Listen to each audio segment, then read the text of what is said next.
bum bum bum bum bum bum bum bum bum bum bum ba-dum bum bum bum bum bum bum ba-da-da-dum bum bum ba-dum ba-ba-dum. Hello, my friends. Hello, I see all my friends. I see Bob and Deb, and I see Noreen and Dolly, and so great to see you all. Good evening, good evening, good evening. It's Monday night, and Monday night means one thing and one thing only, and that means we do homeopathy. I teach you homeopathy. Someone's playing with my screen and getting things a little cockeyed, but I think we're okay. Good evening. So for those of you who don't know me, my name is Joette Calabrese, and as I said, it's every Monday night. We meet at 8 o'clock Eastern time, and we discuss homeopathy. I teach you what I know. I help you tease apart what seems to be complicated and really is often not very complicated, particularly when it comes to homeopathy. And so, thank you. I prefer it like that. Thank you very much.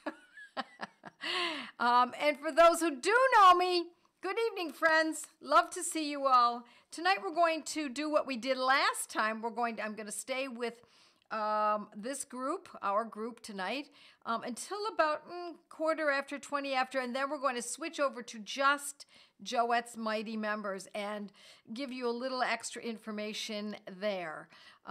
Just be prepared to ask some questions because that's a good time to be asking them. I'll be able to spend a little more time with you there. And so I love doing that. I love meeting with my Mighties. I can speak a little more candidly when I go to Joette's Mighty members. So let's talk. Tonight we're talking about estrogen dominance, right? Let me make sure I've got everything all set here. I guess I also want to tell you that over the last 28 days, we have reached over 1.2 million people. Isn't that amazing? This is a movement, and I wanted to share that with you because I would like you to carry on with the movement. Teach people, tell people, turn them on to this, because the more people who understand that they can take care of themselves and their families, the easier it becomes for everyone, for you, for your family. But in general, it is our duty, is the way I see it. Once we know that this is available, it's our job to make sure that we tell people. And we don't have to badger them. We can just turn them on to something. If they have a condition, then and you know how to help them with it, by all means, go for it. If they have a condition and you don't know what to do, tell them to go to these broadcasts or my blog and just put in Joette Calabrese in the name of the condition. Again, I'm not looking to take this from you. If you know what to do, by all means, I want you to go ahead and give it a try and help someone. That is why we are here. So good evening, fantastico, says Deborah in Wichita. Great to see you all. Okay, so let's talk tonight about estrogen dominance. Shall we? Here's the thing. I hear this all the time. I went to my doctor, and my doctor told me I have estrogen dominance. Or I went to my doctor, and I was told that I have an autoimmune disease. Or I went to my doctor, and I was told that I have the MTHFR gene. What does that do? How do we even address that homeopathically? These are terms that describe, in my estimation, a theory, essentially, an explanation, but it doesn't tell us what the condition is. The point that I want you to think about is when you say this to yourself, I went to the doctor and I was told that I have estrogen dominance. Why did you go to the doctor? What was the reason? Oh, I see you had hot flashes. Okay, I got it now. When you went to the other doctor and you were feeling fatigued and you went to an endocrinologist and they said, well, you have an autoimmune disease. You have Hashimoto's, thyroiditis. Aha, got it. So we want to know what is the person suffering, not what is the explanation as to a category of sufferings. So estrogen dominance, it can be hot flashes, insomnia, fatigue, weight gain, right? Memory loss. I could keep going, right? Irregular menses, low libido. That's all estrogen dominance. What do we do with all of that? That's just all gobbling. It's too much. It's too broad of a category. So my goal always is to get what is being described or theorized by a medical professional and synthesizing that information and coming up with what it is that we can do homeopathically. And I have to say that often the most difficult part, one of the more difficult aspects of homeopathy these days is to get what people are told they have or what the theory is behind it, and use that information to find out which homeopathic medicine to use. That is what's causing a lot of confusion for a lot of people. I've got some notes here. I wanted to make sure that I am covering them all. What else is estrogen dominance? Bloating. What else? Breast tenderness. I said weight gain, mood changes, anxiety. Yeah, that's part of estrogen dominance too. So are we going to look up in our repertory estrogen dominance? No, we're not going to do that. Are we going to look up anxiety attacks? We could do that. Now we're talking. Could we look up insomnia? We could do that. Could we look up irregular menses? Yes, indeedy. Can we look up decreased libido? You bet we can. Now we're talking. So what we want are specifics, my friends. The symptoms.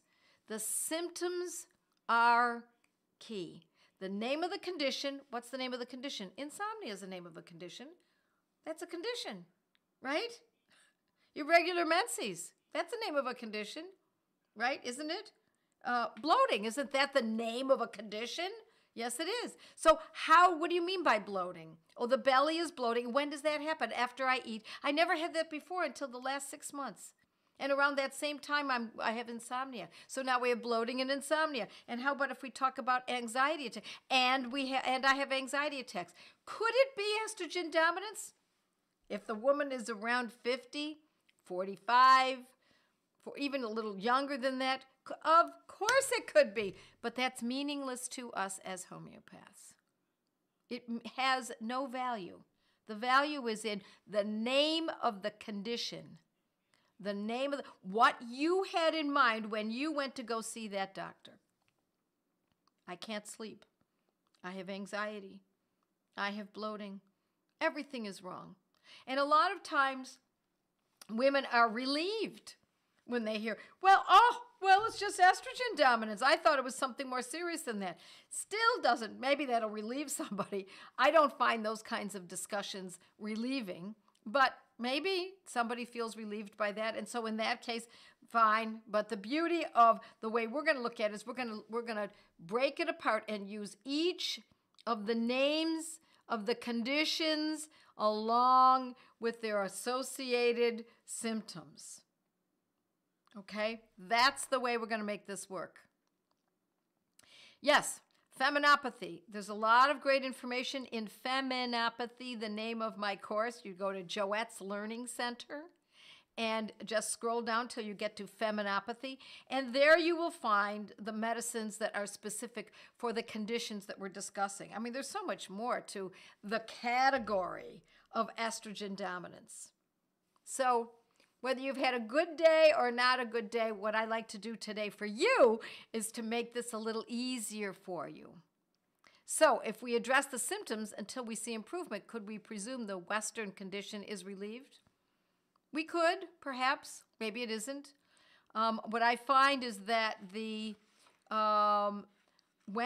it comes to the endocrine system, the testing, such as for thyroiditis, and let's say the PSA for a man, etc.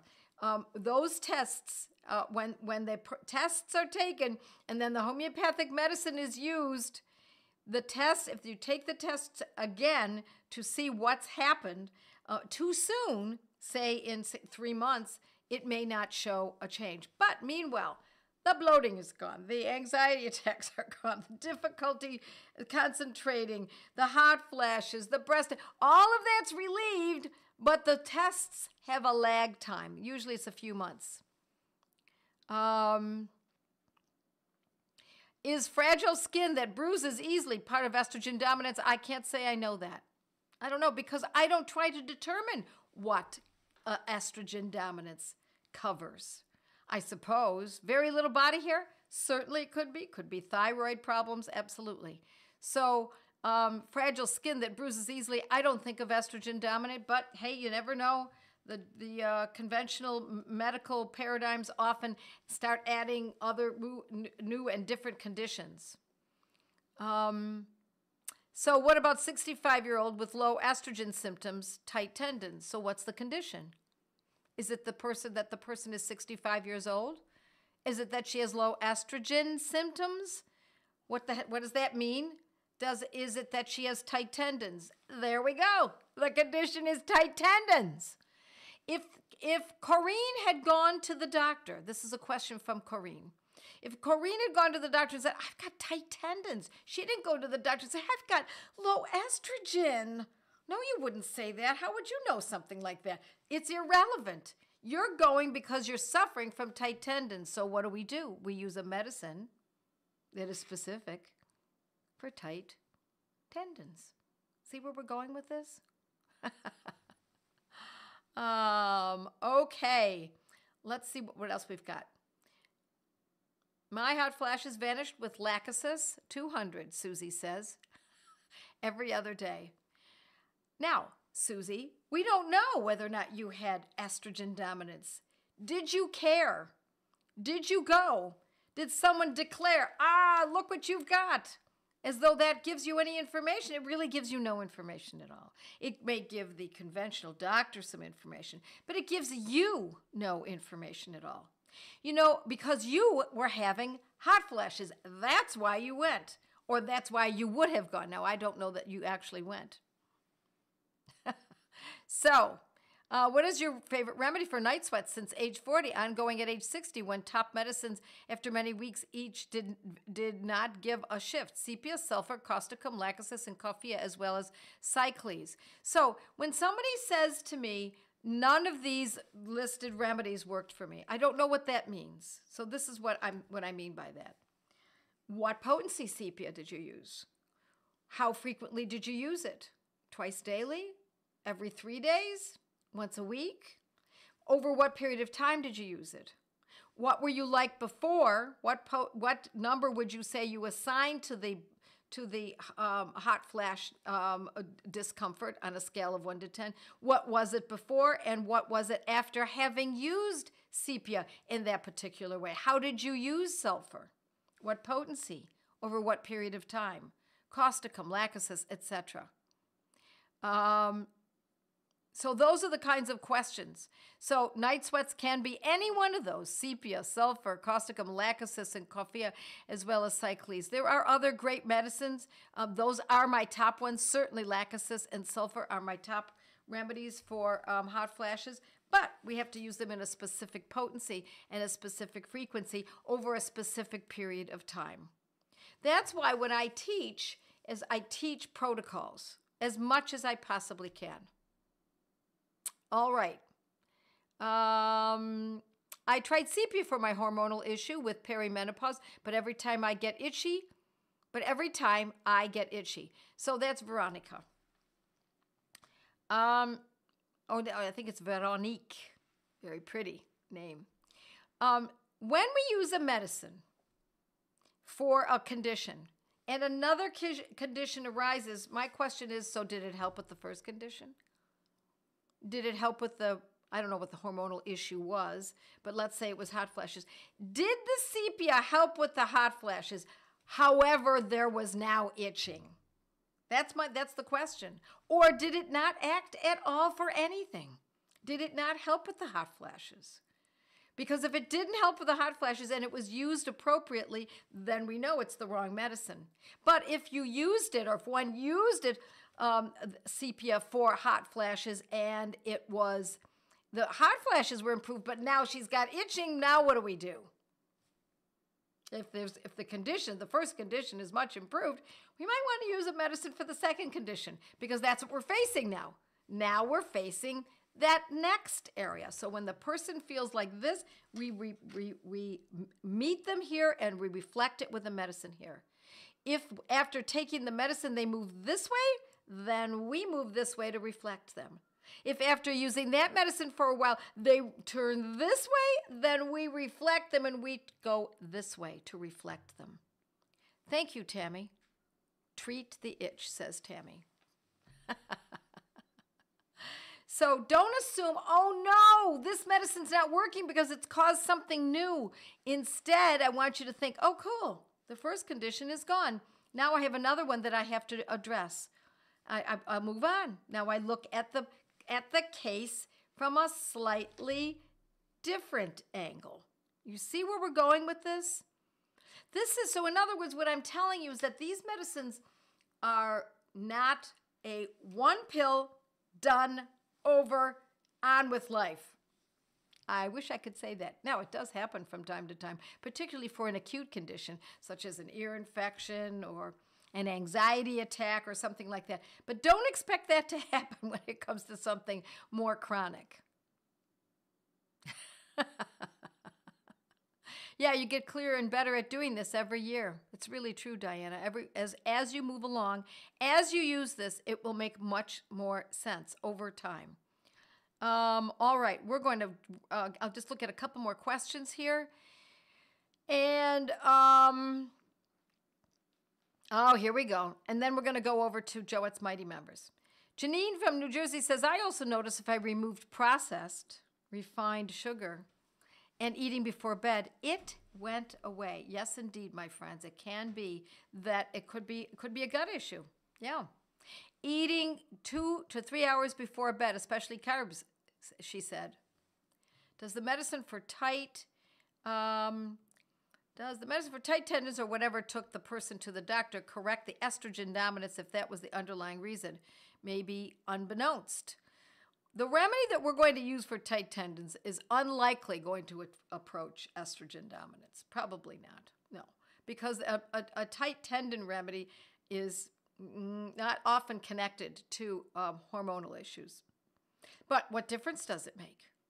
Do we care if there is estrogen dominance, if the condition, such as tight tendons, is relieved by, say, a remedy called Ruta? Do we care? If the condition is relieved, do we care what's going on in the background? Maybe some people do. I don't. Because I'm not hunting for disease. I'm not looking to find out what every little condition could be and what all the diagnostics can be. Okay. MDs would just give estrogen for low or progesterone to balance. Yes, you're right, Corrine. Thank you. I love you too.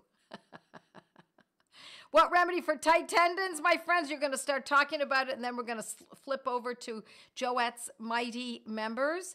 If you're not a Mighty Member and you want to become one, then you simply go to my my site, and go to Joette's Learning Center and click on Joette's Mighty Members. Click in. You may not be able to get it for tonight, but this will be recorded, and you'll get it tomorrow. You can take a look at it tomorrow. Can't figure out how to get to Mighty's session. Help, says Jan. Anybody can give her any help with that, Joette's staff? Be sure to share this video. Yeah, please, if you could help Jan get to Joette's Mighty Members, that would be really great. Is it possible that the itching is a result of something clearing the body on its way to healing? Yes, it is possible that that's it. So, if it's mild itching, yeah, let it be. Because, yeah, you can just justify it and say, you know what? It's not a big deal. I can still sleep, I can still function, and I don't need a medicine, a homeopathic medicine. And in that case, I would say, yes, it could be a relief. Or it could be some more intense itching for a short period of time, and given a couple of days, if we have patience, then we can say, well, in a couple of days, it's gone. Great. But if it's persistent and intense, then we're going to go after, we're going to treat it. Okay, let's see what else we've got. Yes, thank you, Tammy. Coffea cruda 200, intense itching that keeps you up at night. What about tight, painful hip flexor and fascia knots? Yeah, well, Joette, Calabrese, let's see, how can we, tendons, because those are generally tendons, and you'll find it on my blog. If you know how to get to Joette's Social Center, okay, you can look in the, thank you, whoever's on staff, who's on patrol tonight, you can look in the left menu for the option called Mighty Members Live. All right, my friends, we are going to click over to Joette's Mighty Members, and we'll have more questions answered, and I'll see if I can discuss anything more with you. Looking forward to it. See you on the other side. Bye now. Okay, so let's talk about